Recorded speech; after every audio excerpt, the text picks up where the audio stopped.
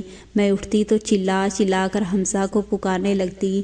وہ بے وفا نہیں تھا، وہ تو مجھ سے بہت محبت کرتا تھا۔ اپنے آخری وقت میں بھی اسے میری پرواہ تھی۔ جب میں کچھ سنبھل گئی تو احد کہنے لگا، اگر تم چاہو تو میں تمہیں سہارا دے سکتا ہوں، تم سے نکاح کر سکتا ہوں، لیکن میں نے انکار کر دیا۔ میں نے کہا کہ اپنے شوہر کے ساتھ بے وفائی نہیں کر سکتی، لیکن احد کہنے لگا کہ وہ مرنے سے پہلے مجھ سے کہہ گیا تھا، لیکن میں نے انکار کر دیا اور میں اپنے میکے چلی گئی۔ میرے والدین کو جب سچ معلوم ہوا تو کہنے لگے کہ تم کیسے ساری زندگی حمزہ کے نام پر جی سکتی ہو، لیکن آپ بتائیں کیا مجھے حمزہ سے بے وفائی کر لینی چاہیے، جو مرتے دم تک مجھ سے محبت کرتا تھا، میری پرواہ کرتا تھا؟ کمنٹ میں اپنی رائے کا اظہار ضرور کیجیے گا، اور اگر اس طرح کی کہانیاں آپ کو سننا پسند ہیں تو چینل کو ضرور سبسکرائب کر دیں۔ ملتے ہیں کل ایک نئی کہانی کے ساتھ، تب تک دیجیے اجازت۔ اللہ